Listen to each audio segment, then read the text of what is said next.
James C. Burns is an actor known for Michael Bay's Transformers and a film that they have called Seal Patrol. It's originally called Blackjacks. We'll get into that in this episode. He's also a musician and a voice artist, most notably known for portraying the character of Sergeant Frank Woods in Call of Duty Black Ops. Most importantly, though, he's a master raconteur. I've known James for over 10 years, and he was the first entertainment industry interview back when I was just a podcasting baby. So it's really great to have him on this new podcast to kind of close the circle a little bit. Here's the thing. You don't interview James. He's a force of nature. You just got to hold on for the ride. James dropped by the hotel in Burbank so we could discuss politics, gun ownership, philosophy, gender roles, the economy. I mean, maybe it would be easier to just list what we didn't discuss. Penguins never came up. Please enjoy Those Who Do, Renaissance Man with James C. Burns.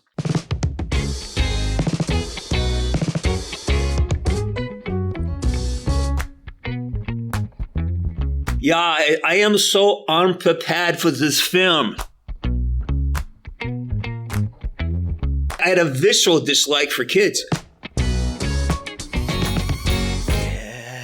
Yeah, it would have been. I remember I was really adamant because I was so pissed off at Activision about how they were treating the community. Like I said, you guys are trying to prohibit me from talking to guys. Like, wait a minute, that's the whole point. It's like the guys who you pay to come in here to test games and you pay them to talk about it.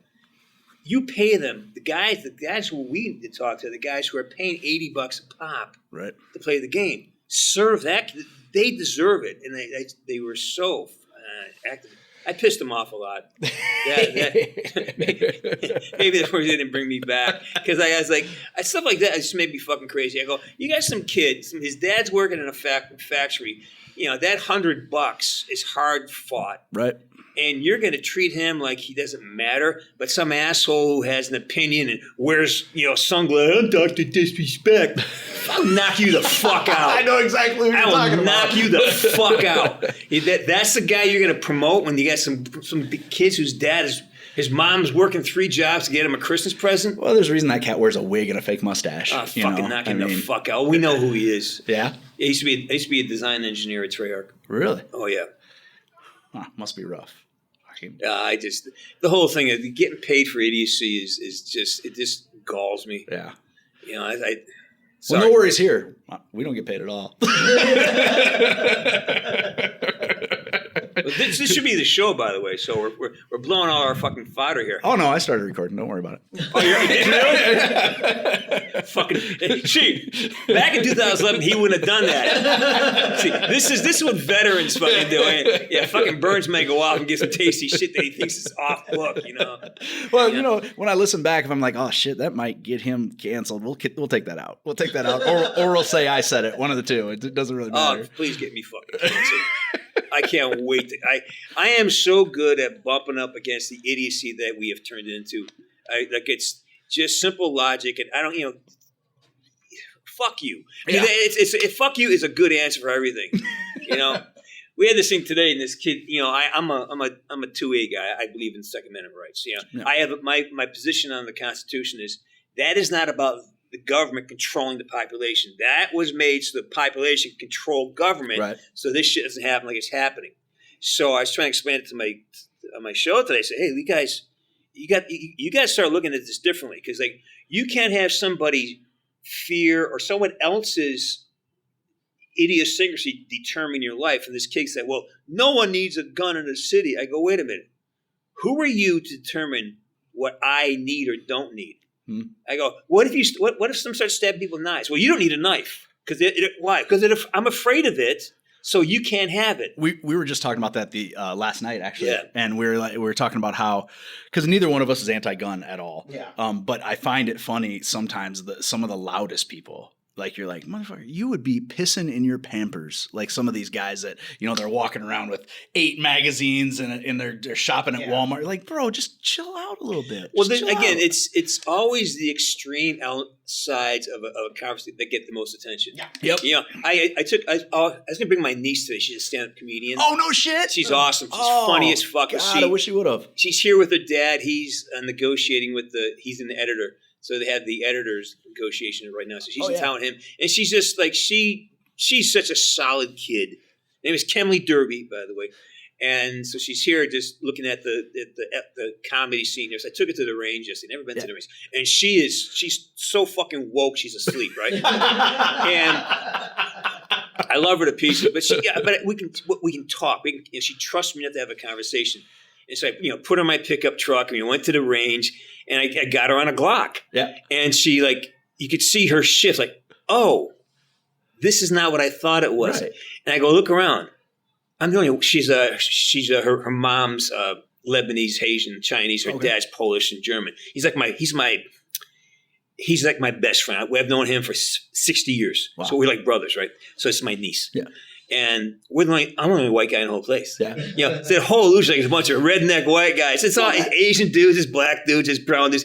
And everyone is responsible and polite and focused. I go, this is what gun ownership does to you. It forces you to take responsibility. Because when you hold it, you see the power there, and it develops responsibility. Gun ownership's a lot like martial arts, right? So you get a guy who's in martial arts. He's not going to tell you how much of a badass he is. So the good gun owners, they've got their guns. They're going to use them for what they're used for, whether it's target shooting or keeping their family safe or whatever they're using it for. And they're not going to it's not an extension of their penis. We always, and even on the far left and far right, I had this conversation every weekend on my Sergeant's Corner. I go, we must get back to seeing the world as a bell curve. Mm-hmm. In the middle, 85% of us live within a thought of each other. Yes.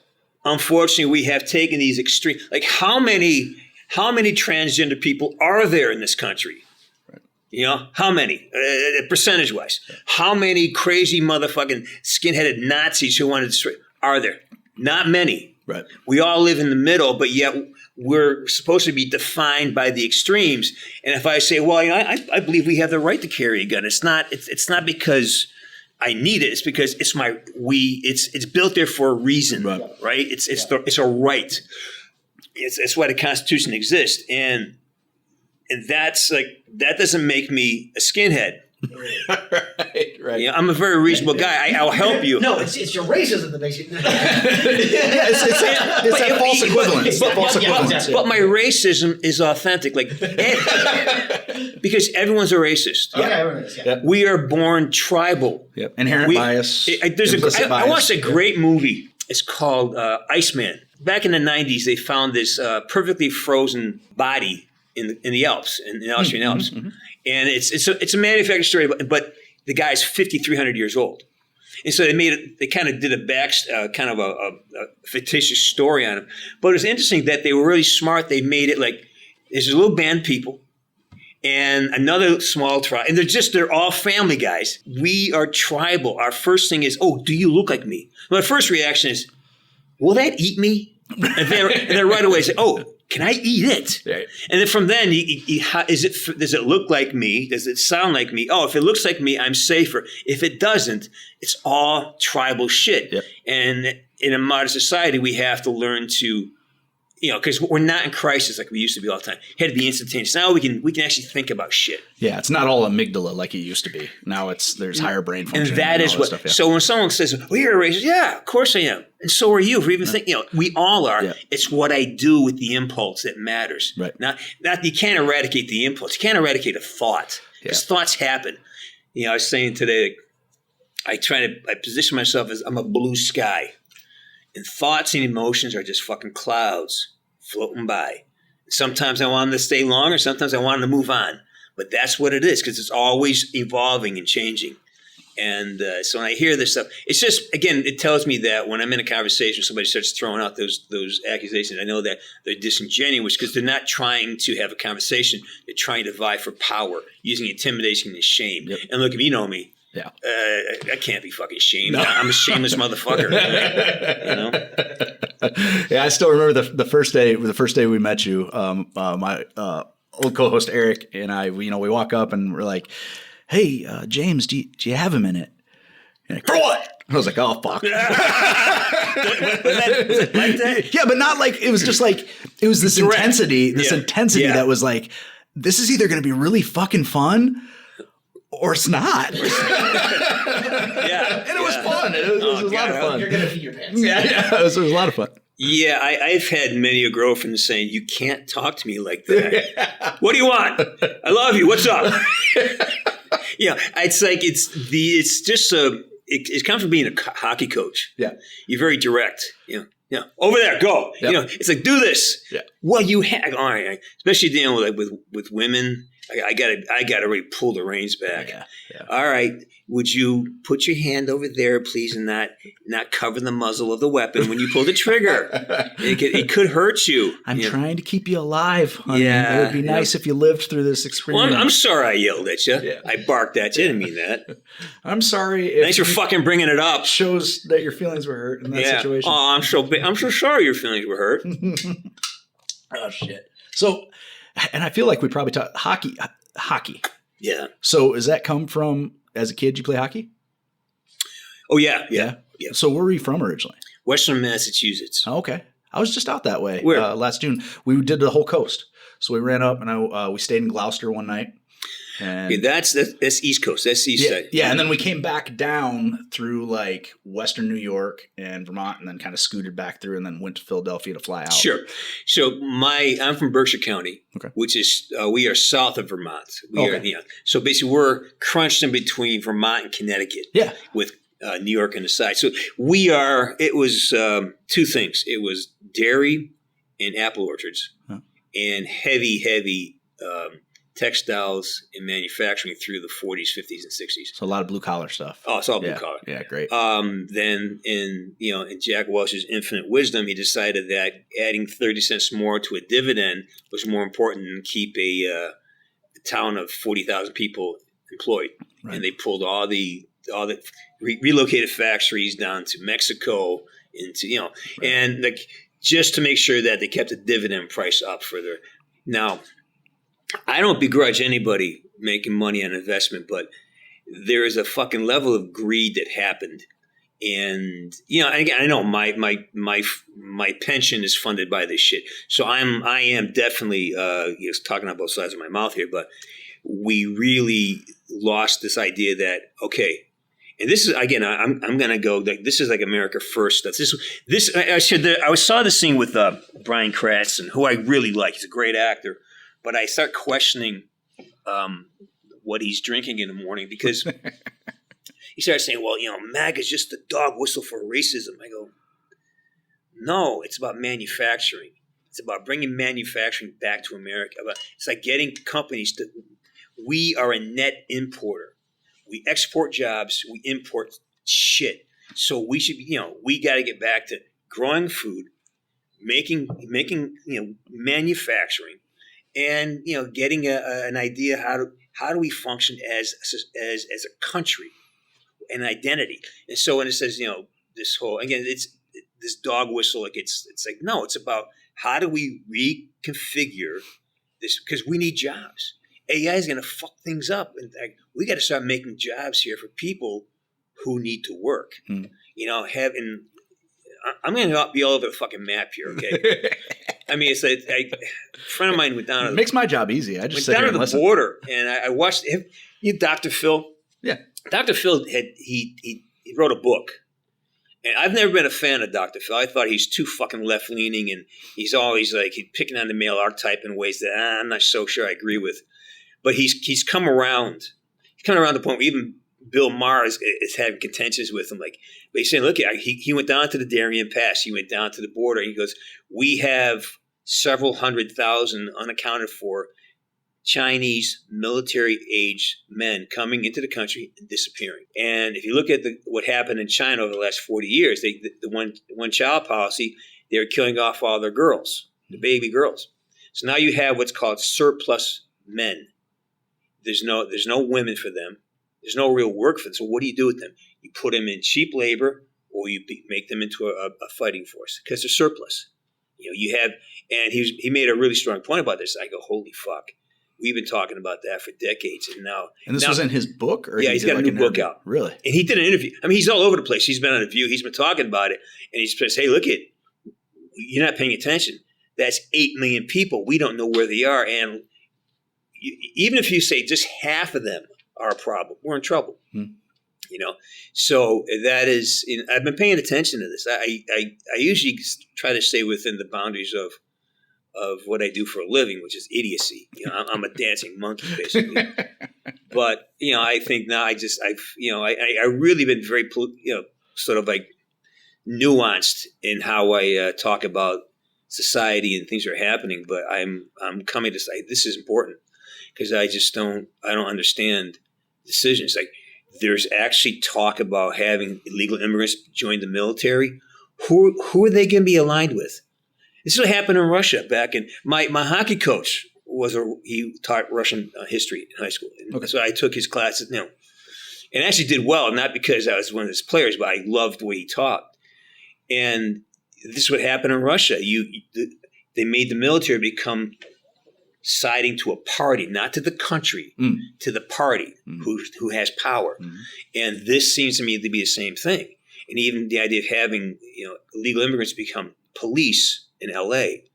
So we can't carry weapons, but so I don't know if these things are real. I don't know if this is happening. Right. But the fact that if there's only 10% truth, there's probably then where there's smoke, there's fire. Well, so it's funny that you mentioned that because there's so much information out there that like what we're seeing now, and I've even noticed a difference since when I was a kid is it is 10% truth and the other 90%, because my perfect example, my dad lives down on the border, right? Right. So that when they announced that they were hiring new IRS agents, they said they were going to hire like 300,000 new IRS staff. Right. So by the time it gets filtered to him in Southern Arizona in the middle of fucking nowhere, right? Yeah. They're hiring 300,000 armed IRS agents and they're coming to take your land. And it's like, whoa, that's not what happened, And again, this is where I really tried. Again, this morning I had a really good conversation about this. Like, look at, I can't make an intelligent decision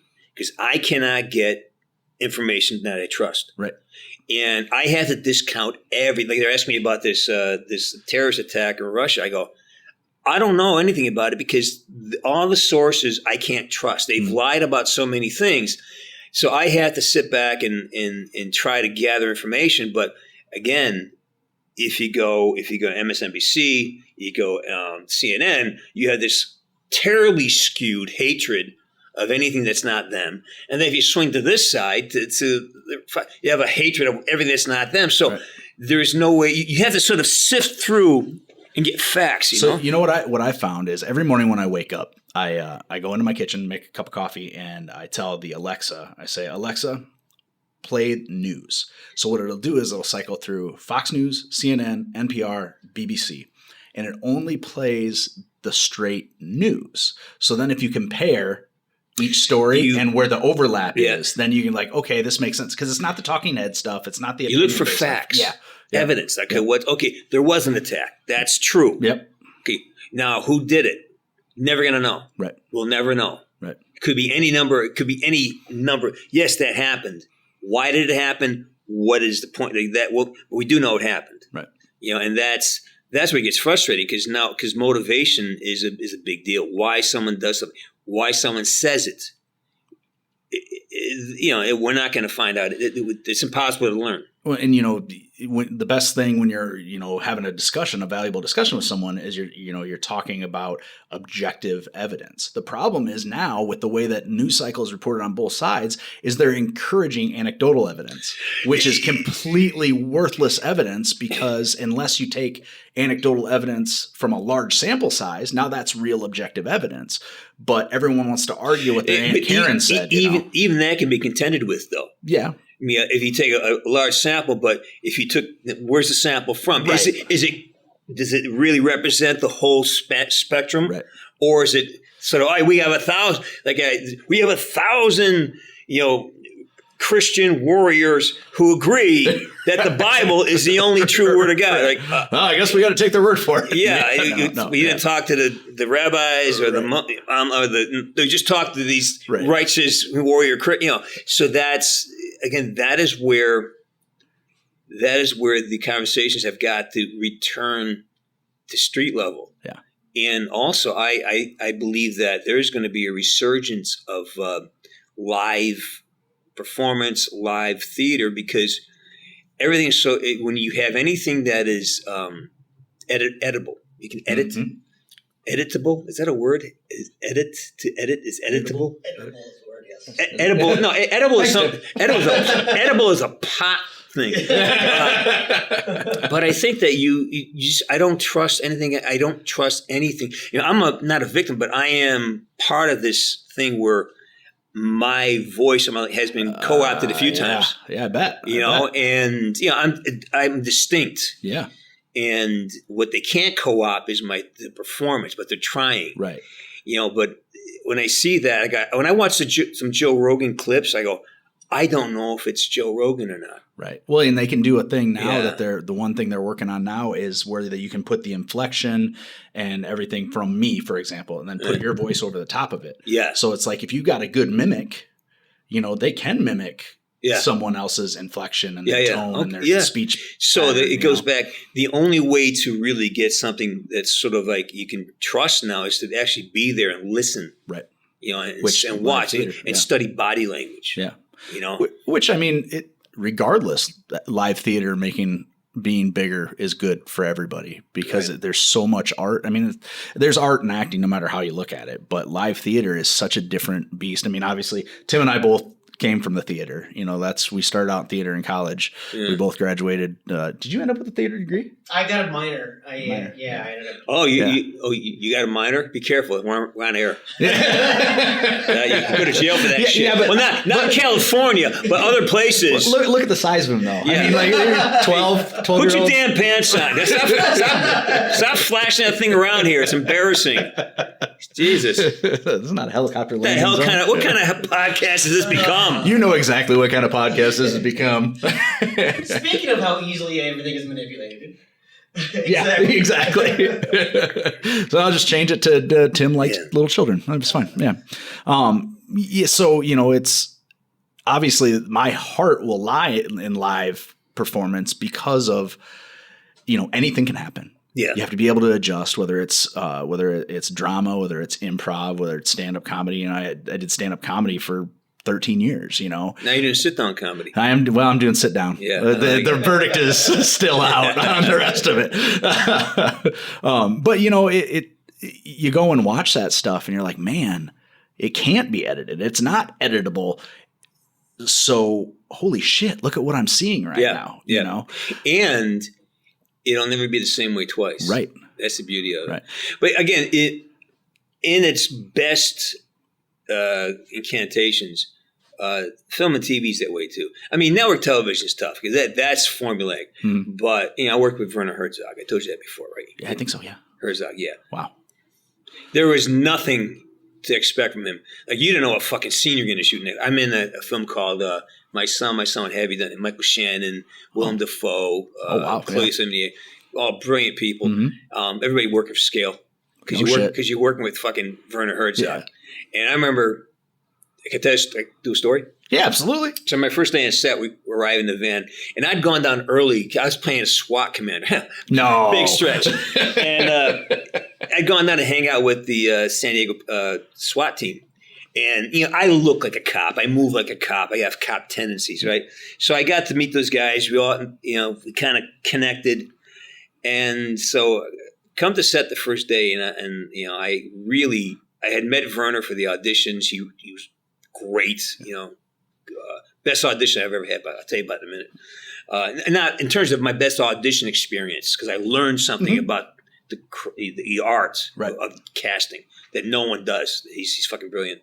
So we're in the van, pull up, and they rented a whole top of a neighborhood in San Diego. Yeah, it's, wow. Not San Diego, and Long Beach. And I look and I see there's Werner and his cameraman just, nein, Unterweisen, nein, and just two fucking German going at it.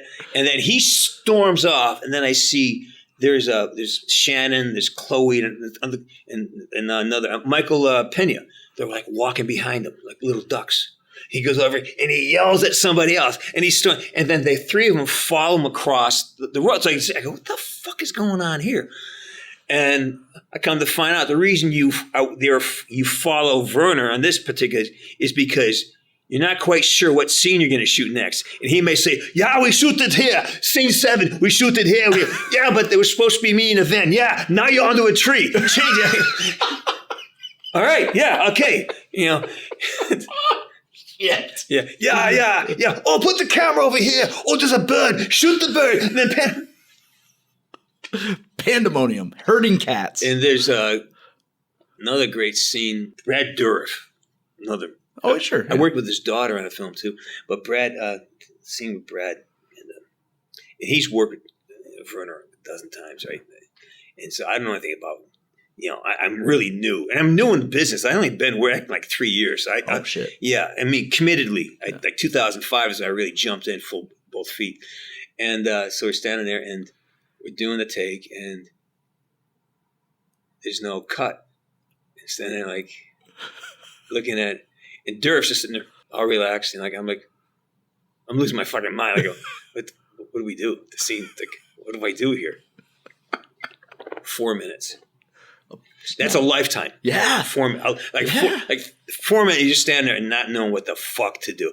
Yeah, okay, cut, moving on. I go, what the fuck was it? Yeah. And he's just, and I remember, so we're going back in the van that day, and he was so good. I mean, he treated me so well. He's just really, what a great actor, this director. And I remember in the van going back, and I go, hey, so Ron, what scenes are we shooting tomorrow? Do you have any idea? He goes, yeah, I am so unprepared for this film. But he goes, I don't know. But that's what gives it the life. We'll find it tomorrow. That was Herzog, man. Yeah. Wow. That would, wow.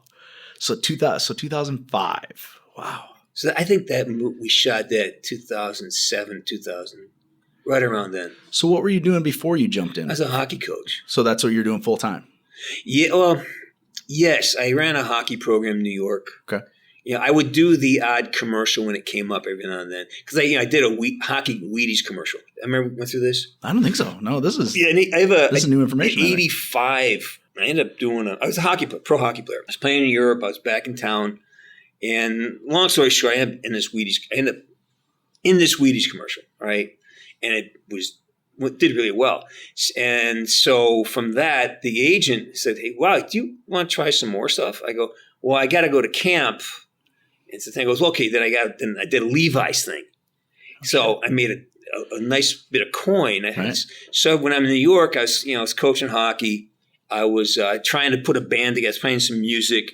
So every now and then I'd get an audition come up, but it wasn't something I was really working at. I wasn't taking classes. I wasn't doing it. I had attitude, and I'm a very specific type. Mm-hmm. So there's a market for that. Mm-hmm. Young with attitude and the type. So, work would come every now and then. So I'd take it. And then come around 2000, around 99 or so, I really started hating kids.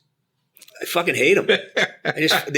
Fucking kids. I just fucking hated them. I mean, and you can't be a hockey coach if you hate kids. I mean, I had a visceral dislike for kids, and I had hockey schools. I took kids away for this. They were my living. I just fucking hated them because the kids changed, or I changed, or maybe I learned what I had to learn by being a coach. I don't know. There's a lot of theories around that, but I decided I got to do something else. And I go, gosh, but what else can I do? I'm educated. I have a degree.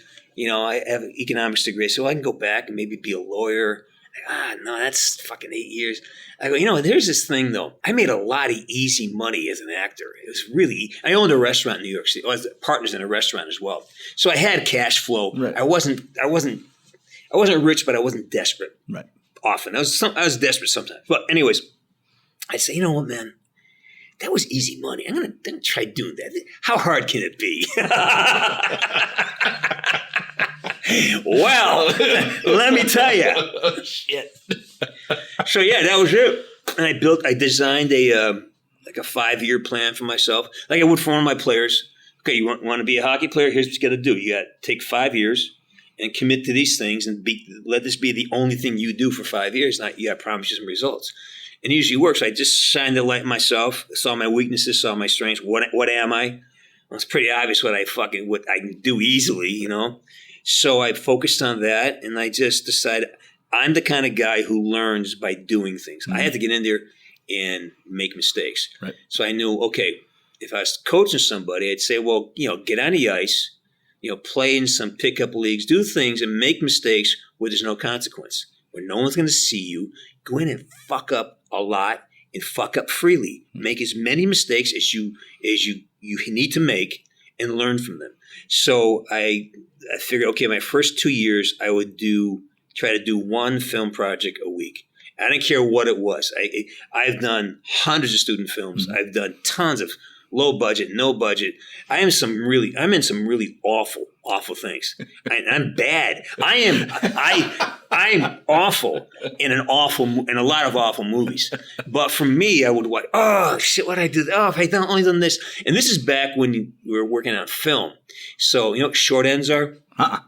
Well, basically, what would happen is the studios, because you don't want to roll out in the middle of the film. So the big studios, you get 1,000-foot can, and then they would run it down to maybe it's 1,000. It's 100 feet per minute, basically. So you get 10 minutes out of a 1,000-foot can. So you get down to like 200 feet. You don't want to risk a rollout on a big scene. So they would sell, they're called short ends, and they sell them back to the film companies. Okay. And then if you're broke, you want to make a film, you buy the short ends. And so you knew, like, hey, listen, this is a 100-footer, so you got to get this in one take, you know, because you got to see the scene that lasts a minute and a half. You got to make it a minute because it's gonna fucking roll out, and that's the kind of pressure I came under. And and you only get one take, and so you just beat yourself up. But you do it enough, and I slowly learned technique, and I finally figured out. Okay, there's a saying that I try to use. You don't know what you don't know until the moment you don't know it. That's when crisis says, oh my God, I don't know what the fuck I'm doing here. Yep. Well, okay, good. Now, write that down. I need to learn how to do this. And at that point, I can start taking classes effectively. So, okay, I need to learn. So I know for auditions, I needed to learn to be confident. And that means I need to learn how to deal with changing, and become adaptable. Well, that's improv. Yep. And the what's it called? The Groundlings changed my life. Yeah. How long were you with the Groundlings? 2 years. Yeah. When was that? I did a class with them back, I think 2008 or 9, and then I went back for did another round with them right before Call of Duty started. Yeah. Who was running around with the Groundlings back then? I have no fucking idea. Everybody went through that. I have no idea. Like, yeah. I should say I'm not part of the Groundlings. I took classes there. Their classes are in and of themselves a huge deal. And the knock on me was that, you know, I was there because I was there for a purpose. I wasn't there to become a Groundling. I wanted to be with the best and be scrutinized by the best. But my point was, I am trying to build confidence in changing environments so I know how to adapt. You know, and the rules of improv and they're perfect for life too. Say yes and trust the next thing will come. These are all the tenets of being an athlete. So I just thought, you know what, this is for me. And they never really progressed me because I wasn't funny. You know, I'm not a funny guy. I disagree. Well, no. Okay, yeah. Yes, I have a sense of humor, but I wasn't trying to make characters. I was trying to be present and use the techniques. Because then I'd roll those over into my short, deal with 130 feet of film. I needed to be adaptable, so whenever something happened, I could include it in the scene, and that changed everything for me. Well, people don't know how to listen. So once you son of a bitch, hook, line, and sinker, man. So like once what I found is once people acknowledge that is a skill that they need to learn, they become so much more well-rounded and there's just so much more depth to who they are once they take the time to listen. Anybody can hear something. Right. But to actually listen and process the information is so huge, especially in what you do. Because if you're not listening, if you're working a scene and you're just trying to recall your lines. Well, what do you think I do? What's that? What do you think I do? Because you have this assumption that I do something. What is it you think I do? Well, I think you're a performer. All right. Okay. Yeah. I'm not being contentious. No. I'm trying to see where you're going here. Because it's all one thing to me. Yeah. When I was an athlete, it's all about self-awareness. As an athlete, the idea was, as a hockey player, you do a 45-second shift. That's an entire lifetime. You have a beginning, middle, and the end. And you can gauge the success of that outcome by the outcome of the shift. And then you have the game, and you gauge the outcome. You gain the outcome. So if I use that micro moment, that 45 seconds as a template for my life, so, all right, I have got to be aware. I got to be in the moment. I've got to be, using it to learn about myself. So I run that through my acting career. Mm-hmm. I became an actor, the easy money, but it was the only job I could find. I was kind of making a joke that being an actor is the only job I find where I could be paid to work on myself, to study myself, paid to learn about myself. Huh. The performance. Yes, I'm a dancing monkey, and it's fun, but the idea of becoming present and being aware of yourself and putting yourself into circumstances where you can see yourself from a different angle. This is different. How am I? And being in the moment and using like the rules of improv. Mm-hmm.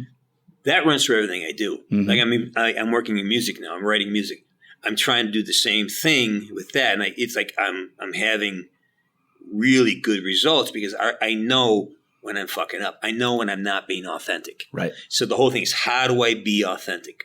How do I strip a layer of performance away so I'm actually being honest? What is that? What is honesty? Got to define that. What is authenticity? So everything I do is built around the same. How do I discover an authentic expression? How do I say this line and have it actually mean something? Give it layers. Like we're talking many layers here, right? So that's the whole mission. So as a musician, I strive for that now. As an athlete, I strive for that. And sometimes you don't always achieve the best, the sort of the visible result because you're focused on, I want to be in this moment. And sometimes that does not give you the result you want. The result of the operation. Let's say you're playing in a hockey game, right? You may not win the championship. I did something, but I'm successful because I was trying to see if I could do this with this bad leg. Can I still stay centered? So the idea is the challenge is always to how do I stay authentic? How do I stay present? And the things I choose to do in my life are just the oceans that I swim in. So that's what I'm doing. Nice. It's not about, Well, and would it be fair to say like it's more of a focus on being present and being authentic than worrying about being present, being authentic? A lot of actors are like, all right, I have to be present. But if you're listening and you're processing, then you are being listening. It cures so many things. Right. Well, as in the realm of being an actor, like if I'm sitting there worried about how to get my lines right and how do is it my turn to talk yet? And many, and you work with people who are like that. Yeah. And I love those moments because I can watch them. Yep. Okay. And it's okay. Now the scene's not going the way it's written, but it's fucking hot. It's popping because you're present. Yep. And all your shit is I learned that from working with short ends. If I can just sit there and be present no matter what they're doing, I can just have a conversation. It's going to be interesting to watch because it sizzles. But it may not get the director what he wants though, because you need to be angry. But there's nothing about them. Okay, I got to find a way to be angry. There's that, but there's that's why when you have a great actor across from you who's really invested, it's so easy. Like when I was working, like I talk about this guy all the time, Emerson Brooks. He played Bowman. He was my acting partner with Bowman. He did several characters, but he was sort of a utility player. Great Bowman. I was so upset when they brought in Ice Cube to do Bowman's voice. So Emerson Brooks went on to do The Ship. He's the African American captain of the ship, and he's a magnificent actor, just so polished, so good. And the only reason half the scenes worked is because he was there with me. and he could talk, we had this energy, so that's what that brings. Well, yeah, because if you're actually interacting instead of just acting, it's conversation. Yeah, which is why I enjoy, the last show that, the first time we ever sat down and spoke was a very different animal than this one. Like, I enjoy this because not only do I get to meet people and talk about their stories, but it also challenges me. Yeah. To actually listen, because if I'm not listening to what you're saying, it's bullshit, right? Like, it's bullshit. Yeah. So why would I want to waste your time? Why would I want to waste my time? Fuck Tim, he can do whatever. But like, he's hung like a goat. So, so and when we decided to do this show, it was a matter of like, okay, how can we make this a little different? Right. And it was the fact of, this is just going to be fucking people talking. Yeah. It's going to be an honest conversation, and it's not going to be an interview. It's not going to be any of that bullshit. Yeah. So that's I like what you're saying, because it makes sense to me. I mean, and that's what's so disheartening when I watch anything in regards to our government and anything. It's like watching idiots trying to make each other look bad. Mm-hmm. I see. Well, did you know this number? No. See? Yeah, but it's not solving the problem, you fucking idiots. And because it's not a conversation, it's one person talking, the other person trying to control what that person's saying and trying to make them say something. For what? To what end? God forbid two opposing sides actually work together to have something that can benefit God both. forbid that you're not opposing sides? Yeah. You're trying to solve a problem. Right. Let's take the best ideas. That is again, we'll go back to politics. Like, that's the disheartening thing where we are. Like, it is opposition. And it's like, wait a minute, don't you want to solve the problem? Okay, fine. Yes.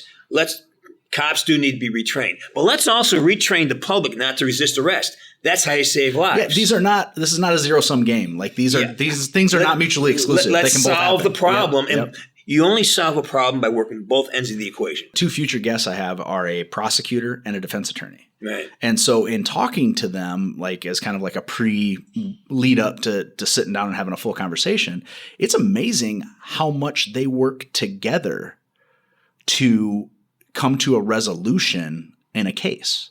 It's not just a matter of burying somebody or getting somebody off. It's about getting the best solution, like to keep the public safe or to get this person the help that they need. So people don't realize that some quote unquote opposing forces actually are working together, and they're doing it quite well. Well, I mean, that's when you get down to defining words like justice and equality. What is justice? Right. Is revenge the same as justice? I mean, that's the thing. Is everybody having the same thing equality? No. In no way, shape, or form. And that's where understanding that if you are going to be in a circumstance, you're trying to find a resolution, it's not about winning. It's not about defeating the individual crossing. It's about, okay, how do we resolve this and make it work and make it equitable? But we got to know what those words mean. Mm-hmm. And we have no agreed consensus on what the words mean anymore. In fact, we are working. Society is working real hard at destroying. It took how many centuries to build a lexicon, a dictionary that we all agreed with? Okay, this word means it can mean this number of things. Now we have taken words and destroyed the meanings, and now everyone's got their own definition of everything. Mm-hmm. So how do you possibly how do you resolve anything when you can't even talk to each other? When the words you use don't mean the same thing? Yeah, well, which is why I asked you. You said, I said, what do you think I'm doing? You made an assumption. Again, as you would. Yeah, no, but it's up to me to say, what the fuck are you laughing about? I just think Zach doesn't even know what he's doing. I mean, that's fair, I suppose. Well, true. Yeah. But please don't ask me, because I can't tell you. My point is, again, personal responsibility is about, okay, I'm saying this. Are you hearing what I'm saying? Let me check in and make sure. Like, it's like listening. Yeah. Tell me what I just said. Did you hear what because I'm saying this. Yep. But if I take an image to you, okay, green horses. Well, we're probably seeing two very different fucking pictures right there, right? Sure. And we have to make sure those pictures line up before we talk about that green horse. Well, and the other thing is too, if you're having a productive conversation, being corrected is not a loss. You're being informed. Yeah. Like if you correct me on something that I've misunderstood or that I've just plain flat out got wrong. Yeah. If I'm a reasonable person, I learned from that. Absolutely. Instead of like, well, fuck you. No, I meant it because of this. And that's why you're wrong. And then that's how it ends up. And it's like, oh, come on, man. And again, that goes back to the conversation earlier. I said, like, you're not an opposing force. Okay.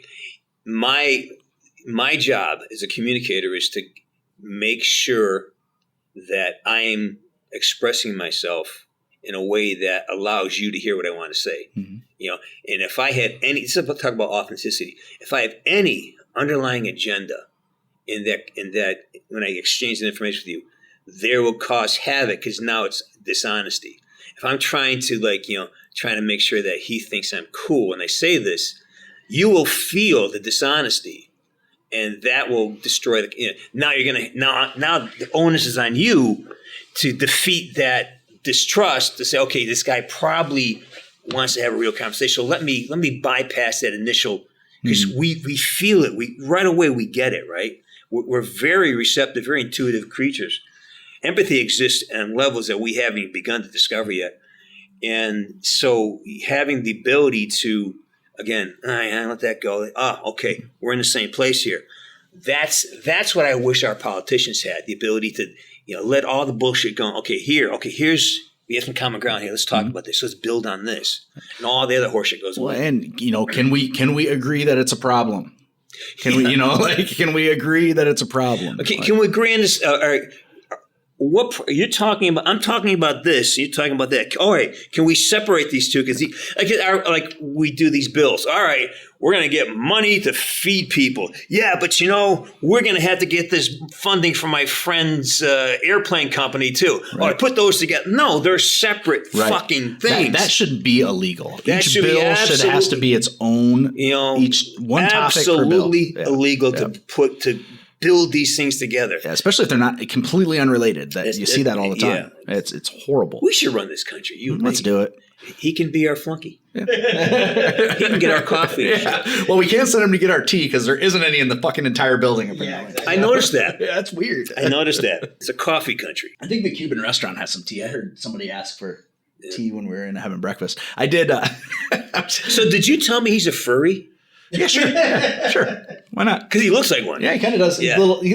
I think the term is cub. It's cub or otter. I think the term is otter.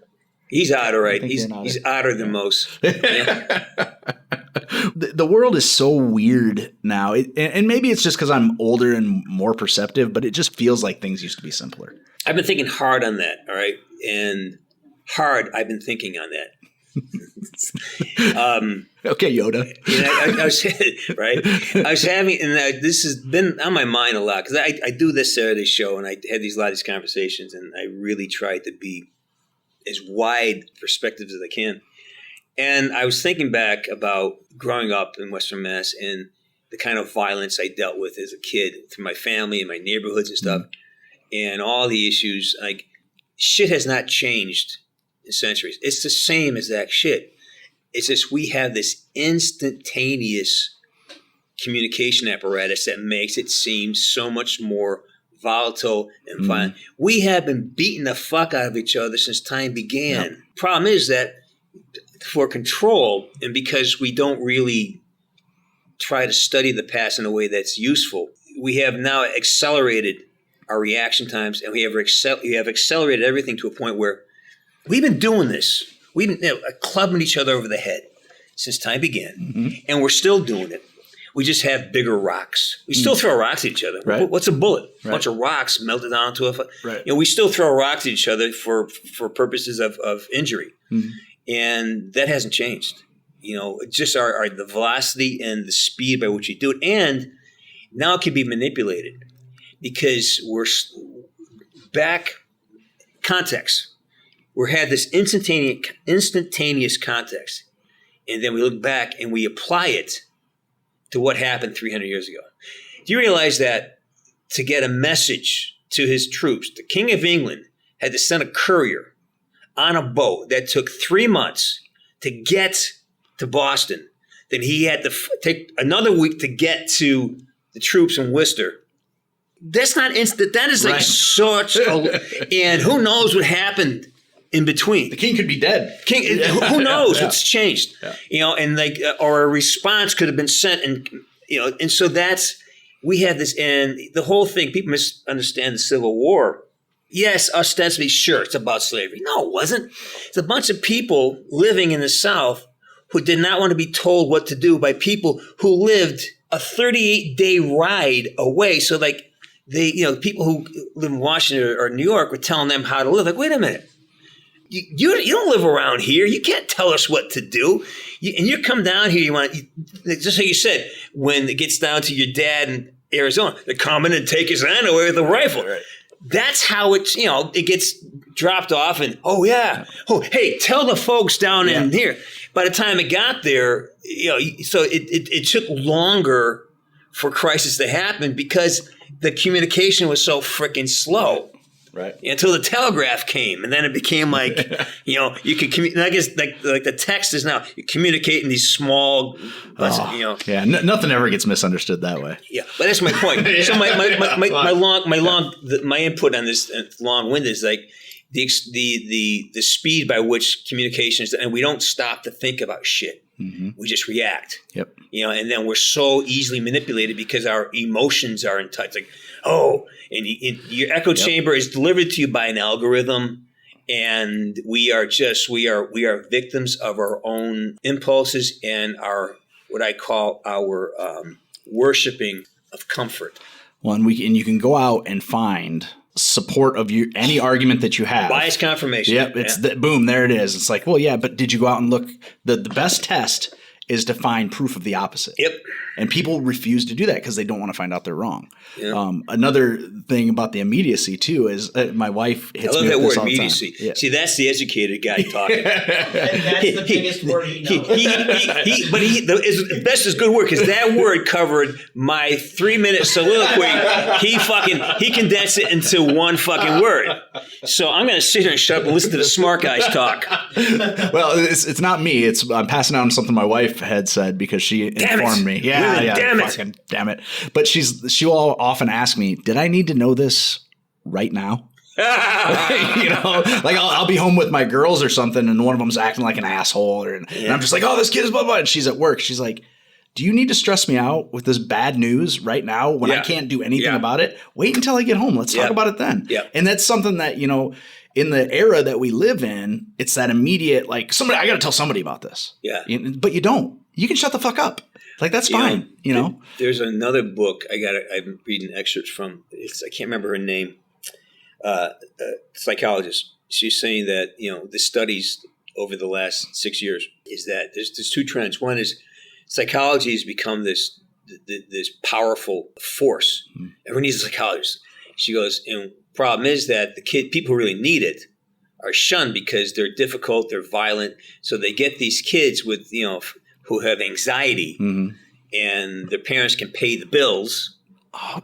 And so what she's saying, like what's happened is like when this is a core belief of mine. I'll give it to you. A thought that gets repeated becomes a belief. Yeah.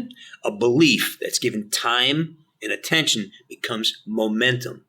Momentum dictates the quality of your life. Mm-hmm. So if you get these kids and they're talking about their anxiety and they're thinking about it and they're told it, write about it, and you're constantly thinking about it, it becomes a belief. I believe I'm depressed. Right. Or maybe you're just, maybe you just, who knows? But if you keep repeating and repeating, it becomes a belief system. And at that belief system now it's getting support and concurrence. Now it's your momentum. So now I am this thing. I can't remember where I heard that also. It must have been, maybe I was listening to a podcast that was interviewing. I think it was. I was interviewing that psychologist. I can't think of her name either.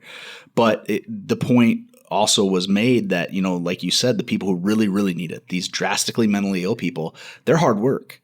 So they're getting fired by their psychiatrist and the therapist. And I have a Kindle on Amazon, mm-hmm. which I'm probably just part of the problem now. So I read the excerpts of the books to see what I want to read first. Sure. Like Dr. Phil's book, I go, wow, doctor. I fucking hate him. All right, I better look at what he's got to say. Right. Whenever I have a strong visceral response to something, I have to go there. I have to get it. Like, oh, my knee hurts. All right, let's go. Let's play with the knee a little bit, see why it hurts.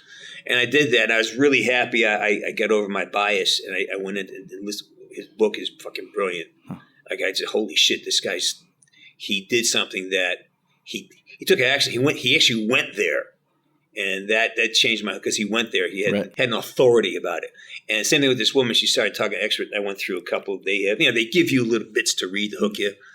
And I have to order. I can't remember her name. I wish I could. I'd love to give you her name. So, anyways, but she was like talking about how therapy. And I stopped. In my relationships, I stopped going to a therapist because I'd be doing good with my relationship, and then we go to therapy and we'd be angry for 2 weeks. They convince you that there was more wrong. Well, no, it's because you dig up that old pain. You dig up that old. It wouldn't have come up unless we were in fucking therapy together. We wouldn't even talk. We moved past that. Yeah. Well, now we got. It's like, wait a minute. It's almost. It's like lawyers. Lawyers exist solely to make other lawyers money. Every law you have is to make lawyers rich. Just think of any law case that gets you want a bulldog of a lawyer because you have a bulldog of a prosecutor. Well, yeah. So who pays the bill for that? You do. So the more he's going to fight, we're going to bring it. It's millions of dollars. Right. Lawyers exist, especially in California. With the ADA compliance stuff, there are whole swaths of lawyers whose sole thing is they go out, they get people to go to websites and they find out if they're compliant. And if let's say you have a website, you don't have a certain widget on it for people who are visually impaired, or you can be sued. Yeah, that's the accessibility options. Yeah. You can be sued for that, and it would cost you. It's a $4,000 fine plus you have damages, and these people just sit there going on to do this, to find these problems, and then you got to pay for their lawyers. But my lawyer cost more to defend this, and to give them money. It costs me more for my lawyer just to give them money. Right, and there's no cure. There's no cost for cure. Like there's no option to. Hey, can you fix this? No, they'll just sue you. Right. As if you're fucking. Let's if you just raped a girl in a parking lot. You're a criminal now, and now you got to pay. Well, just ask me, and I'd be more than happy to click on that fucking switch. I missed it. I didn't know how to do it. That's lawyers making lawyers money. But in general, I think society's like that. Like somebody makes a mistake, and rather than helping them learn how to not make that mistake again, they're vilified. Or give an opportunity for cure. Here, fix it. Yeah. I mean, most people, when you say, hey, you fucked up, okay, you want to fix that? Most people don't want to cure it. It's when you know you're going to lose everything that you defend yourself. I mean, I bet you can, and I'm not asking you to list them, but I bet you can think of 5 things in your 20s that you're like, I wish I wouldn't have fucking done that. Oh, God, yeah. I wish I wouldn't have done that. Could you imagine? Like the first podcast with you. Yeah. You were hardly in your 20s, sir. Hey, that's not fair. I resent that. That's ageism. I'm sure I can sue you for something on that. Good. I mean, you can sue the shit out of me. Good luck getting anything. I mean, you'll win. But isn't that the issue though? It's like you fight so hard to have a little bit, and then somebody can take it away from you so easily. Yep. I mean, think about, or they can tax you. The legal system is so corrupt. They can take away everything without any good cause. They can manufacture costs now. And even past that, even if you take the money component out of it, people don't want you to be better. They want you to be wrong. Yeah. Sure.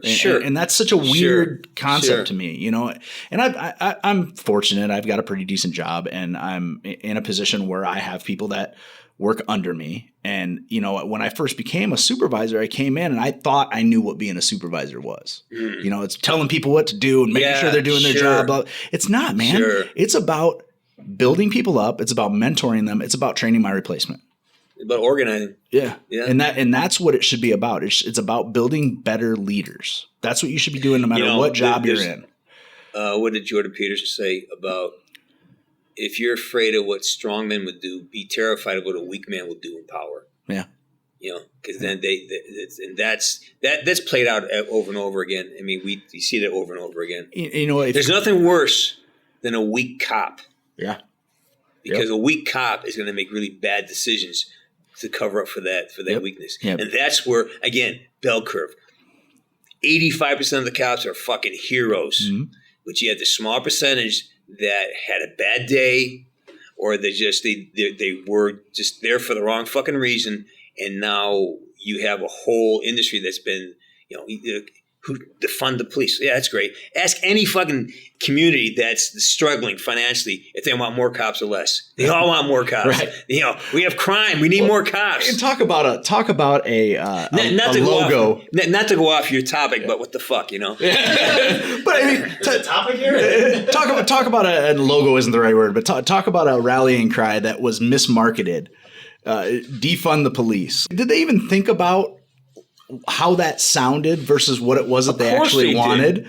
Like, because what they wanted was reform, but then they threw the wrong thing out. There's some really smart people out there, and there are countries that have studied the effects of words and language, and they use it. I mean, you're a writer. I'm a writer. I know how language can change somebody. Yeah. I know how language I can make something change the context and know the results you're going to have. Defund the police was a very conscious thing, saying, okay, number one, it gets all the people who are angry at the cops on your side. Yeah, defund, they take their money. You want to punish them. Yep. It's a way of punishing the police. And it's a way of punishing people who support the police. Yeah. And it creates division. And then you have the people who believe in it. Now they're on their heels because, wait a minute, what do you mean? And so you create this. That was an intentional activity to divide people into. I have no doubt. I can see that. It was so well done. It had to be some think tank that if we do this, there are advertising firms that know they know the psychology. There's classes on this shit. How do you create momentum? How do you create emotional connection to? Again, how many commercials have I done? Yeah. The whole thing is like emotional connection. How do you get people emotionally charged around an issue? And by saying we're gonna punish the police. Again, it goes back to we don't want you to do better. We want you to be wrong. Well, we also want to use this to get more power, more influence, to intimidate you, so your side is bad and has no idea, has no, like you said, there's no fun. Again, he said it so simply than I did. Yeah. We want you to Don't give him too much credit. I'm using it all up today. I'm not going to have anything left for the rest of the year, and we're only in March. He's going to be. He mentioned his wife in a glove. He's going to get laid and he goes home. Yes, sir. I think she listens to this. I mean, again, Tim's not wrong. And she just finished hiking the Grand Canyon, so I don't think anything physical is going to be on the table for a while. I don't. Again, I feel like things, and I think it is like I hate the boogeyman of the internet, but I feel like that has a lot to do with it because everything is so immediate, and your Aunt Karen can say, "Hey, I got this fact," and with the 24-hour news cycle, one of the things I teach for the business I work for is effective communication, and I talk about the 24-hour news cycle and how. It used to be when we were in 1985, we're sitting watching, and I guess I don't know if the CNN existed in 1985 or not, but let's say for the sake of argument it did. You would sit down, you would watch CNN go through headline news, and then you watch it again, there'd be 8 news stories, and then there'd be 8 news stories, because they couldn't cover all the news in that 15-minute block, so they would just news stories. Well, now what we see from whether it's CNN or Fox or whoever, you get the same 8 stories on a cycle every 45 minutes. Yeah. So now it's being drummed into your head that this thing is happening all the time. All the time. Even though it only happened the one time. Yep. But all you're doing is sitting in your recliner in the desert and you're getting force-fed Fox News, and it's trying to convince you that your granddaughters are going to be raped or whatever, it's a talking head thing, because legitimately, like, the direct news on all the channels is pretty okay. I wouldn't pick one over the rest of them. It's getting around the fucking talking heads that have an agenda. But if you're being force-fed that stuff, how can you not start to believe it? It's but it's also again, I have much less faith in the news than you do. I know people who write for the news. Yeah. And a lot of this, they just by direct and they're directed on the news channel. Inflect on this, inflect on that, and the inflections and the adamacy of what you say, the confidence by which you say it. Yeah. And we also have drifted into my emotions are facts. People believe emotions are facts. Yes. Yeah. Well, obviously he did it. Yeah. Obviously he did it. Of course, you know he did it. Why? Because But where's the evidence? See, you don't need evidence. You just like him. My gut. You just like him. That's why you don't believe it. That's the thing. Like, we have been so processed into this idea of our emotions are reality. Well, they're not. But again, this is not new. Right. I mean, you can go back to Tsarist Russia. And the intellectuals rising up and let's kill all the farmers because they know how to do. There's the whole. This is not new. It's not new. It's just louder. It's just louder and it more immediate, as you said. Yeah. It's not new. This is not new stuff. This is old. This is old as the Romans, man. Right. We've got a guy at work that are always like, "Hey, let's solve this problem before Bob comes in here and starts arguing his feelings." Yeah. Let's get ahead of it. Let's fix it before the feeling. Well, I mean, I'll probably get blasted for this, but by who? Nobody listens to this. The more I've been on so many hundreds of films, and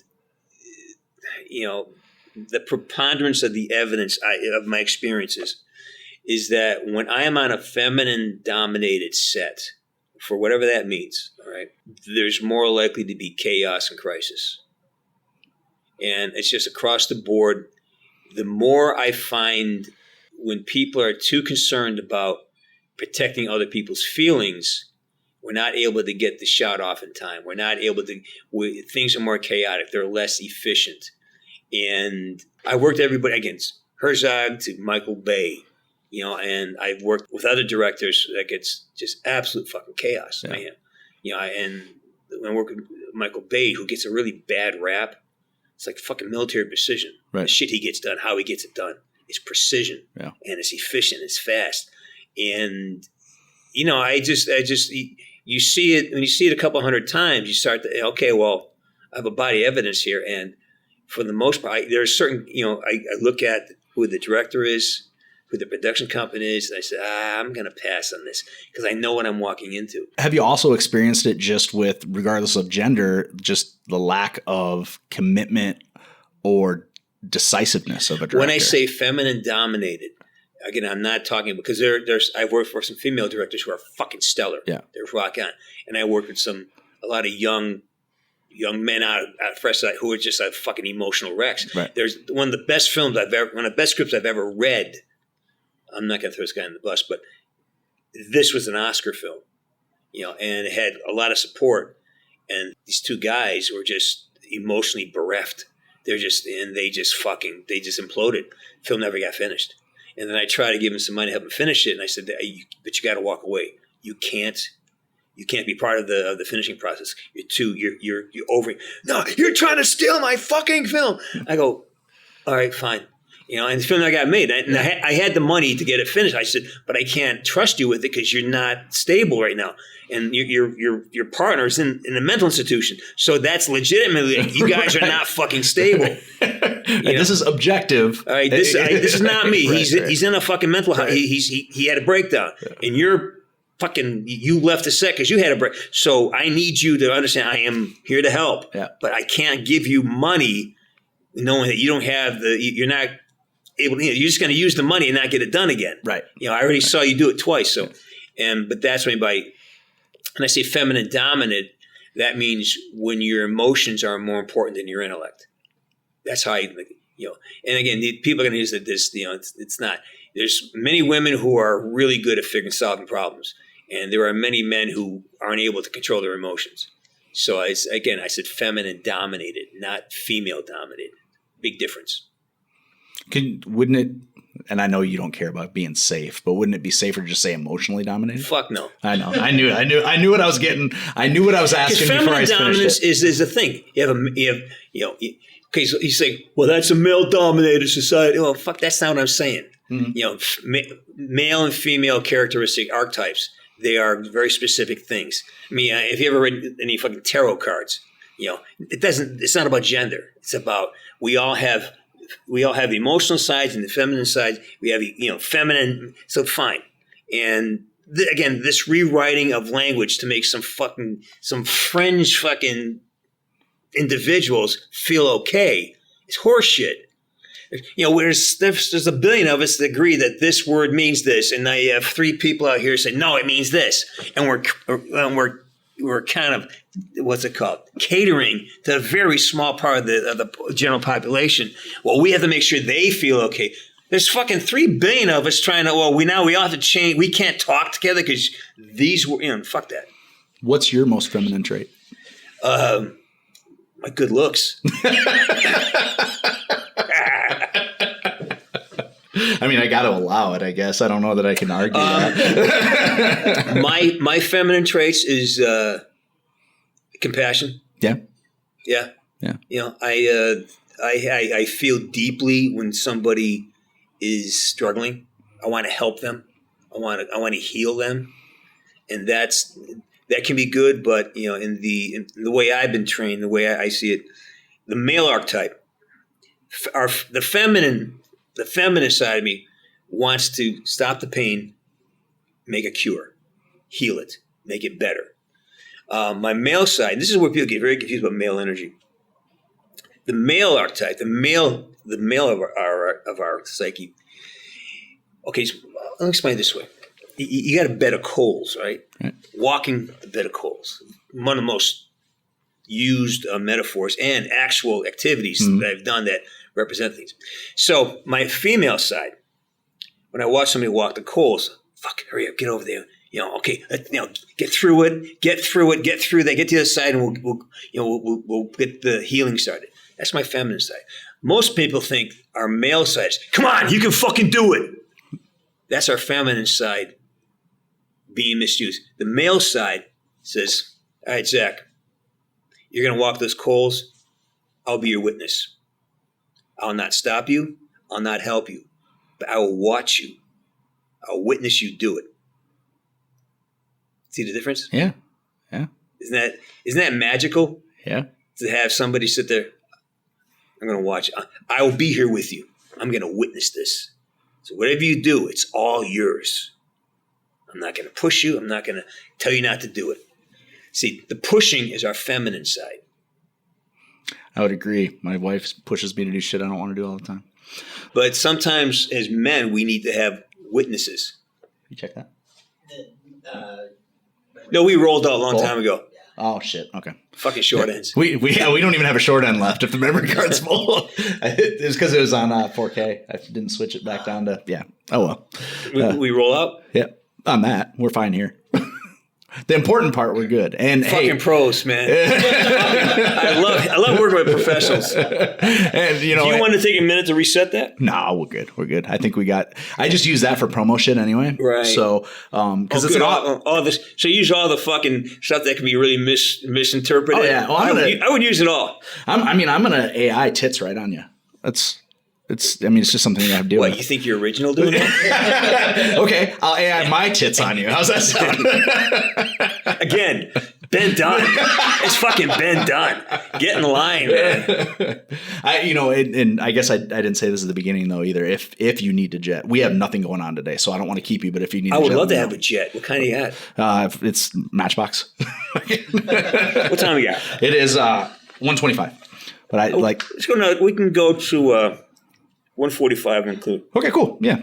And I'm not trying to chase you out of here. I just realized you have a life. You have a life. I do not have a life. We were talking earlier today, and I was like, fuck. After James is here, what the fuck are we going to do the rest of the day? I did not do my research on the hotel. I just saw it had a fucking shuttle from the airport, and it looked clean. And I'm like, all right, good enough. Clean. Yeah, it looked clean. Well, coming here was an adventure. I'm like, because it's like Apple Maps got confused. Well, and there's no direct way to get here. It kept telling me to turn onto the off ramp of the fucking freeway. I go, yeah, AI is pretty fucking bright. And I go, okay, I go, is this a hotel? I go, what the fuck did I get into? I said, well, when we left the airport, so they said they have a shuttle, but what they do is you call the desk and they're like, hey, we'll send an Uber or Lyft for you. We'll pay for it. I'm like, cool, perfect. That's a shuttle. It took us forever to get it was like how far away from the airport? Oh, the airport's right over there. We've just been driving for 20 minutes. Yeah, we had to go all the way around. You got to go around under the fucking railroad tracks, up. And same thing. I was driving. I go, that's the airport. I was hoping it's the Marriott. But it's easy. No, fucking Ramada Inn. Yeah, we got a buddy coming in tomorrow morning, and he's like, "You guys are at the Marriott, right?" I was like, "No, we're at the Ramada." We're at the Ramrod Inn, baby. The Ramrod Inn. No, I tell you, it's clean. It has no iced tea though. I tell you though. They were nice enough. They set us up. You know what though? I don't know if you want to grab an Uber, go up to Castaways. You know Castaways? It's right over here. It's the top of a hill. Really? It's in the what do they call it? These St. Gabriel Hills? No, there's a range of hills right here, right here, right across the highway. It'd be about a 12-minute drive. Awesome. It's called Castaways, and it's a restaurant bar. It's got an incredible view of the valley. You can see right through the ocean. Really? It's stunning. Go up there, have a iced tea because I know you don't drink. Yeah, I'm not drinking. And they have fire right pit. now. They have fire pits on the cliff, overlooks the valley. No shit. You can sit there, and it's pretty great. Yeah, it's pretty great. That's we're actually looking for somewhere to go later. So it's called Castaways. It sounds pretty fancy though. I'm a fancy girl. The fuck.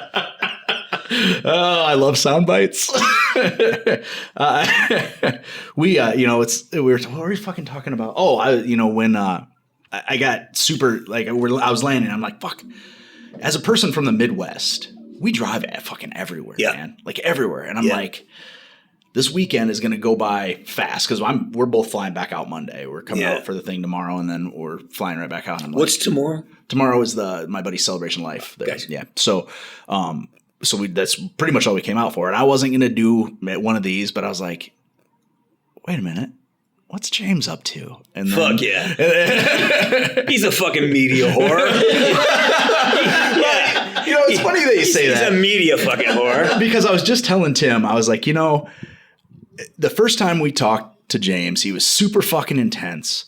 And then the second time we talked was when you were working on, I refuse to fucking call it SEAL Team. I will not fucking call it SEAL Team. You were working on fucking blackjacks. Yes. Okay. And the second time, and we had a fucking blast. That was probably one of the most unique conversations I've ever had with you guys fucking driving through the fucking Utah desert, talking on the fucking phone. It was a blast, right?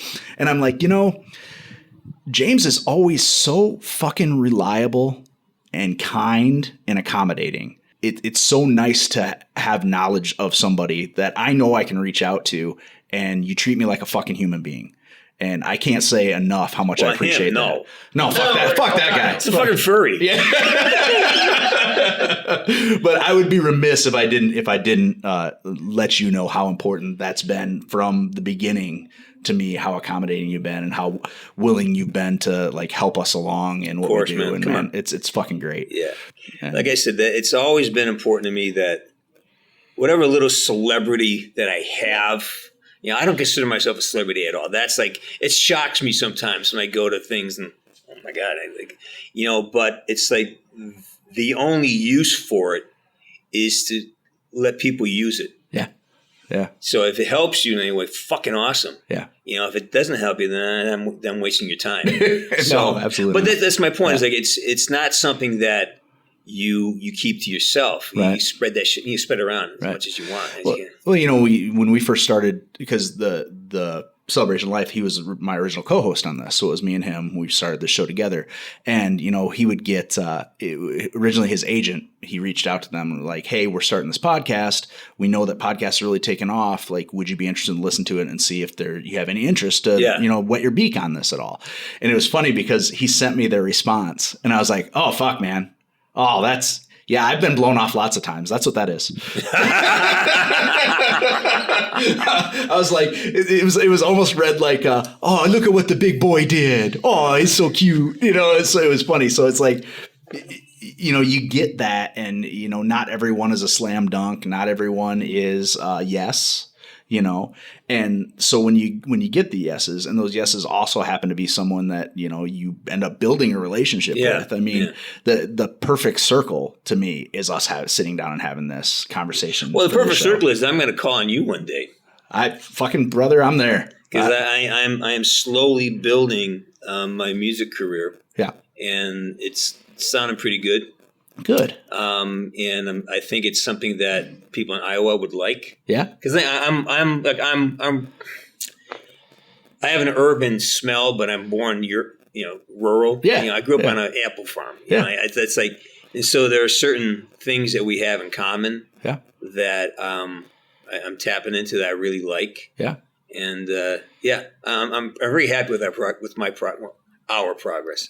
So is it you got a band? What are we doing? No. I played with a bunch of ideas. I spent all last summer kind of figuring out what I want to do, and I had a producer I was working with, and that kind of wasn't a great idea because they really changed my direction. Right. And it just didn't sound as good. Yeah. It's like I'm not a polished guy. Right. So trying to polish my sound is a mistake. Right. So I had, somebody kind of had to regroup and get myself in. So I started working again. I'm changing the keys. Yeah. They wanted me in a higher key, and I'm not a fucking singer. I can sing, but I'm not a singer. And I'm a guitar player, but I'm not a great guitarist. I'm good at what I do. Right. And so it kind of took me a little bit of time to get back to where I was before. It's like having a bad director. Yeah. You're like, you wrecked the film. Just let him go. So it took a while to get back to that, and it's kind of creeping up on me again. So I like it. Going out and open micing at all or anything? Never. No. No. I did that in my 20s. Mm-hmm. I played a lot of. I played out a lot. Yeah. I had a band, and I did a lot of shows. But that is not a place I'm going to do. I don't do bars. I don't do sing-alongs. Yeah, I did for a friend of mine, St. Patty's Day party. Yeah. But it was just so I set the amps and stuff up. It was fun. Yeah. But it's not. I'm not background music. Yeah. So and I think I have enough of a following where I can attract a decent audience, and then probably do a USO thing. So that'd be cool. I have a plan. Yeah. I have a plan in place. So in 2000, what would it have been? About 2012, 2013, right before my oldest daughter was born, these open mic comedy shows started popping up around where I was. I went out and did 2 of them. And I'm like, I'm too old for this shit. Yeah. These young kids that, they're great. And I don't begrudge them what they're doing, but they're going to change the fucking world. And it's this upper level of comedy. I was like, motherfucker, I've seen all this before. Yeah. And it's tough to go out and do. That's called maturity, Zach. Yeah. Yeah. And also back when my ego was driving the truck, that would have been something I'd do. Right. It's not that anymore. There's more. It's more contemplative. There's more like, all right, I see what I'm doing here, and that's not part of it. The ego drove a lot. I mean, the ego had, there's a saying, vanity is a great servant and a lousy master. And vanity was my master for a long time. Sure. And once I crawled out of that mess, like, all right, I'm very, very aware. This is when. Like last year, I was working as a producer. My vanity crept in.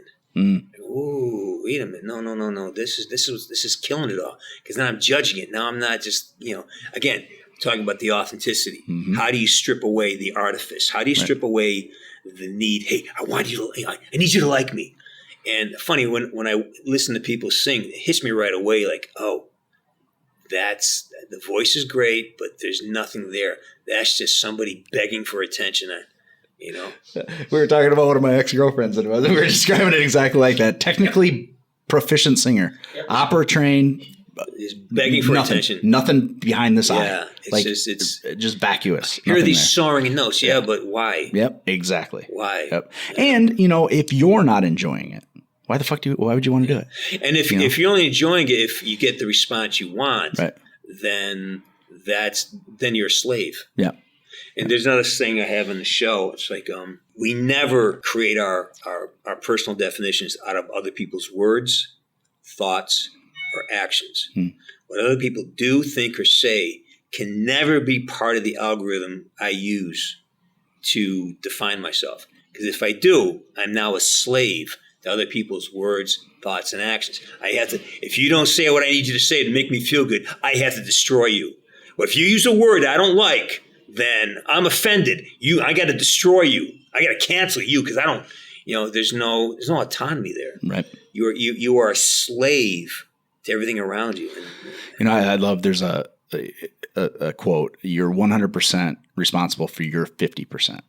Sure, I love that. It took me a really long time to understand that. Yeah. I thought in life I had to inform and control what other people thought of me. Yeah. But if I'm 100% responsible for my 50% and I'm acting, for lack of a better term, in a righteous way, in a good way, then that should then automatically affect the way. I shouldn't have to be working to try to change the way that they see me. It should just be natural because I'm just doing whatever I'm doing and it's good. And if it's not, then fuck them, I guess. I don't know. But I mean, really, all joking aside, that should be the way it works. You can't worry about what other people don't give you your identity. Yeah, I agree with that, but I'd have to shift the language. Sure. Because no one gives it. We take it. Okay. No one gives it. We take it. Right. We absorb it. We decide to. If I hate myself because someone says something, I'm hating myself. Right. I'm the one. I'm taking it and using it. I am using it as a weapon. I'm agreeing with it. You're having an emotional reaction to a not emotional situation. But I still create the emotion. Yeah. Right. I create the thought. Right. And we call it someone's call it like triggered, which I fucking hate because it's not like it lives in you. It's not triggered, And we say the trigger we're saying like it's your responsibility. You triggered me. No, the trigger is mine. Right. It's my responsibility. I'm fine with the word trigger, but I'm the one that needs to recognize my triggers. You don't. Yeah, that's not your responsibility. It's not my responsibility. Your responsibility is not to.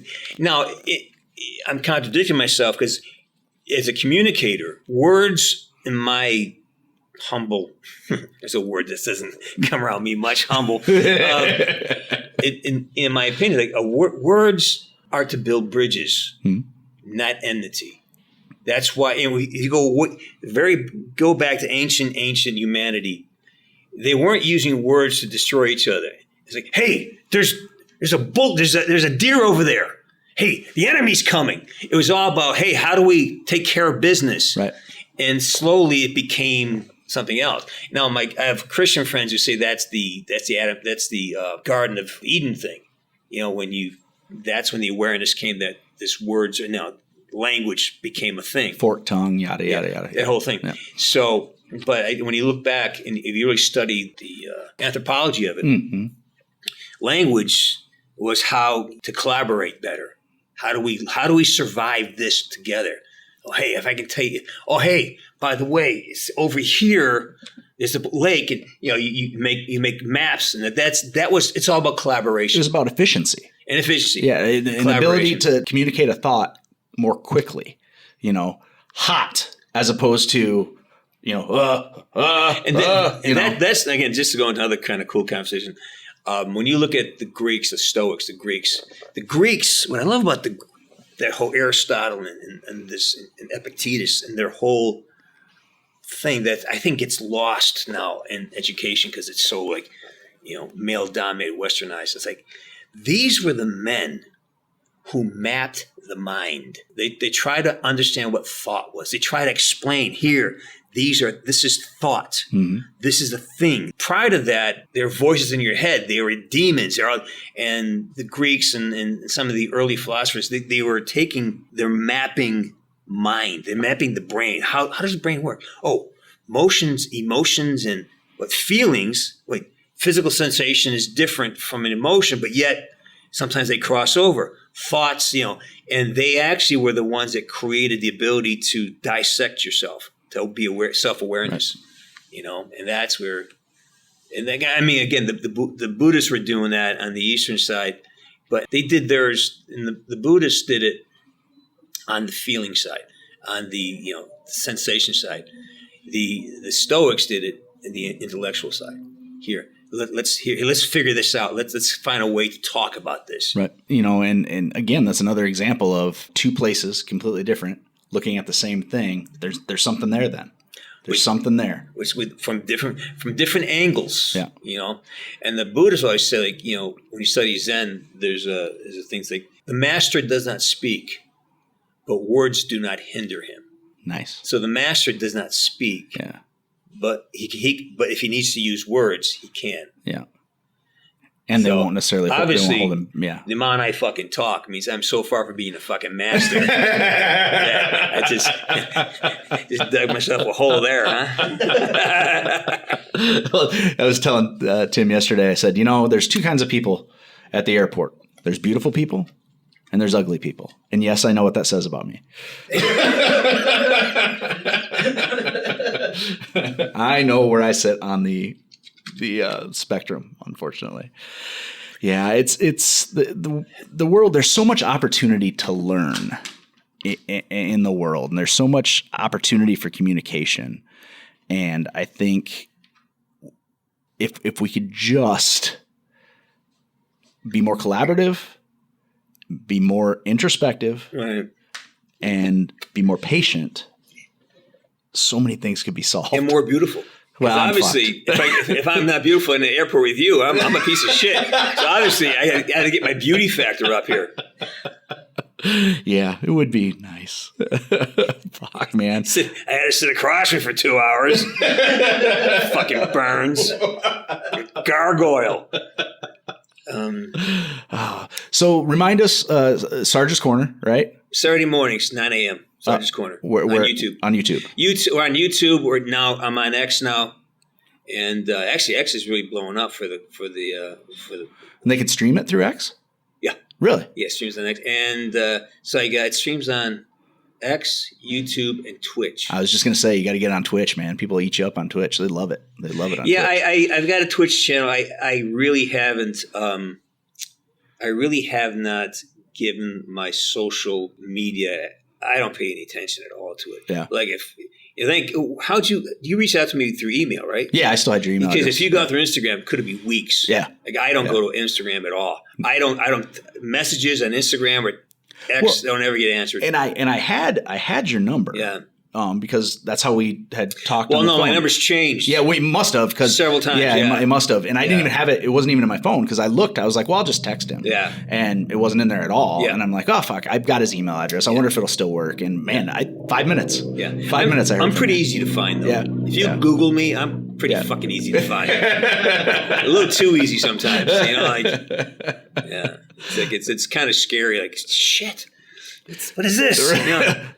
Oh no, they're not supposed to know about that. Yeah. So you got that going on. What else you got going on? Where else can people find you? I started a movie April 1st. What are you working on? I can't tell you yet. Oh, fair enough. I haven't been cleared. Okay.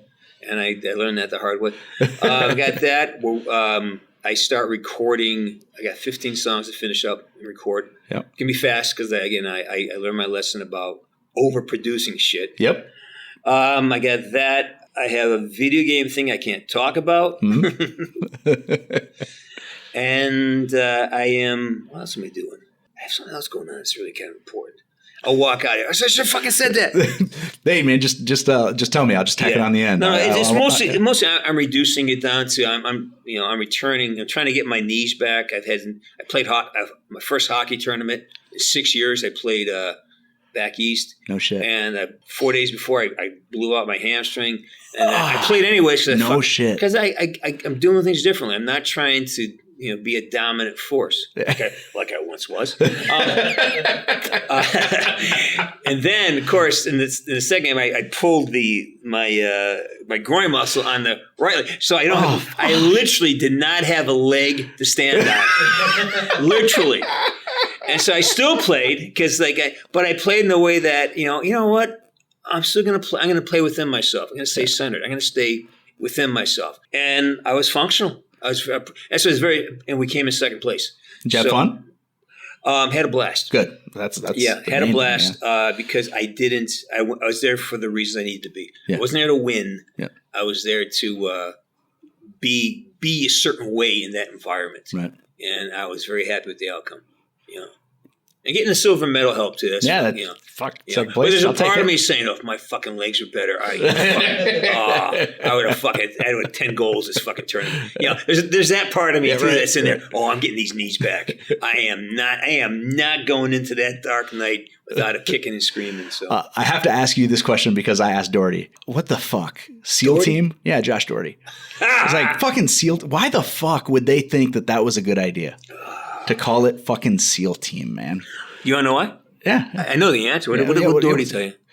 He was just like, "Oh man, I don't know." Okay, it was kind of like Josh Doherty is one of the least used resources in this bit. Great actor. Yeah. Fucking, I just love Doherty. He's Yep. a fucking great guy. Yep. He's in Atlanta now. Yep. He's got this thing going. I know he built a whole studio that fucking COVID hit, so I hope he recovered out of that. Josh Doherty, you don't know he's an actor. He's just such a good actor. Mm-hmm. Why that guy didn't work more is just, I mean, you can go into the spiritual and the psychological stuff is why somebody succeeds and fails. I don't know. But as a talent, I'm a big fan. Yeah. I tell you what happened to SEAL Patrol. Oh, SEAL Patrol. Tell you what That's what it happened. was, yeah. SEAL Patrol. Yeah, SEAL Patrol. It was originally called Blackjacks. Now that's a Great badass fucking name. great name. Great fucking name. Yeah, great All fucking right, name. so what happened was the guys who made the film, Nick and they're veterans. Sure. Nick I can't remember Nick's last name. Great guy. He a former Army Ranger. I think he took a few rounds, got blowed up in an Humvee. Great script. Yep. I wish he, and we had talked many times about this. There was originally it was just going to be a straight up action film, which I think he had. Have you seen the film? Yeah, I watched it. I wish he had done that. It held up as a straight up action film. And you could feel the parts.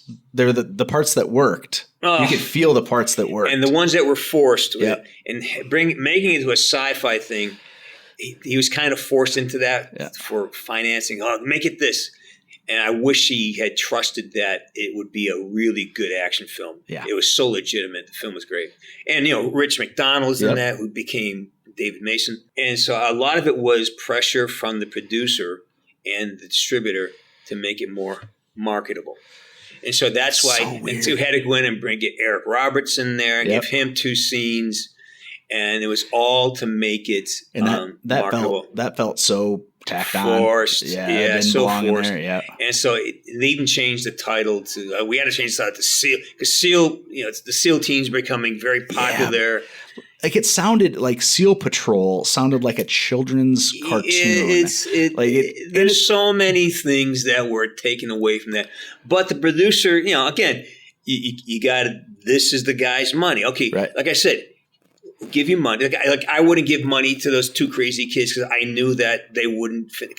And the film business is not about making good movies; it's about making money. Right. Investors want their money back. Right. You can't blame them. Right. These are not villains. Like, hey, if I give you $1 million, I'd like that back. I need that and back. Maybe a little more. And nice. Give me 1.2 back. Right. I hate when people make them into villains. They're not. These are businessmen trying to make money.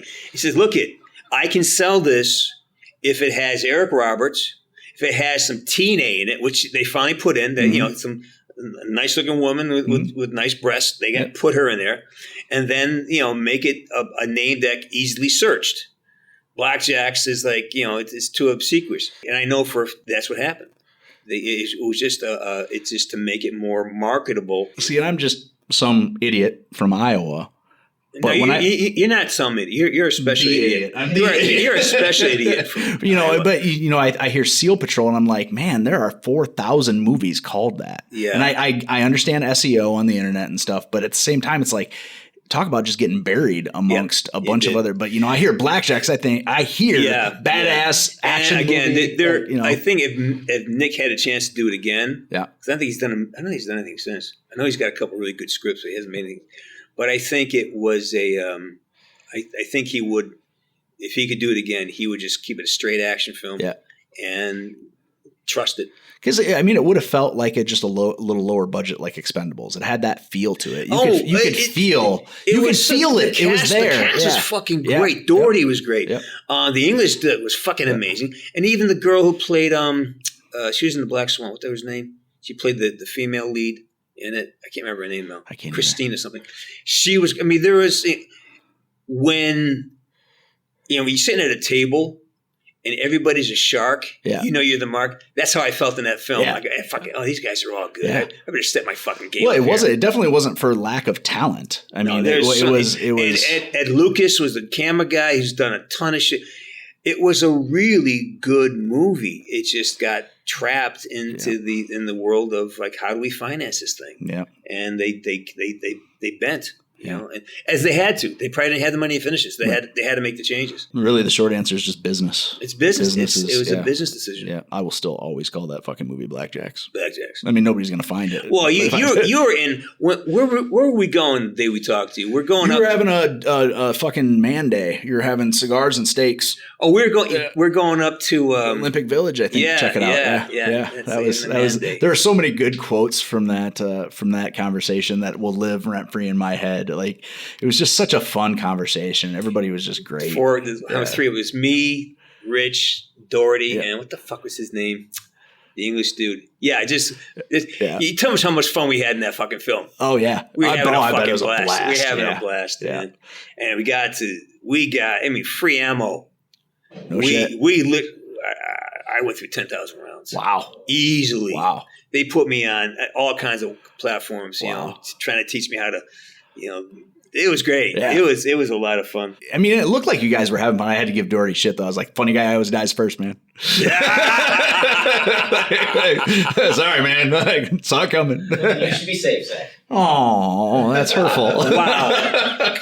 The furry spoke. I mean, we did tell him he has sex with children earlier, so I guess it was true. about time. That's true. This is true. It's equal. We got to wind us up. Yeah, absolutely, man. Thank you so much. Yeah, it was great. It was great. It was great to see you. Yeah, this won't be the last time. I know. This won't be the last time. Isn't it great to see me once in a while? It is. Yeah, I like to keep it about every 15 years if I can. It was a little better because last time was just over the phone, but I can't thank you enough, man. I think people are really going to enjoy it. I really am honored to be here. Thank you. No jokes. I love what you do, and you're always a great like we talk for an hour and 45 minutes like nothing. Yep. And I really just want to see guys like you get more leverage, more fucking grip on the you belong out there as opposed to a lot of the shit that I deal with. So thanks, man. I love supporting you because what you do is it's honest and there's a lot of integrity here. So I support anytime. Thank you. Except for Mr. Furio. Yeah, hey, he won't be here next time. Good. Hey, fucking God. Theater majors, All right, man. Again, thank you so much. Best of luck to you, everything, and man, just fucking keep doing what you're doing. Peace You're and love. a great person, man. I love you. Peace and love. Bye-bye.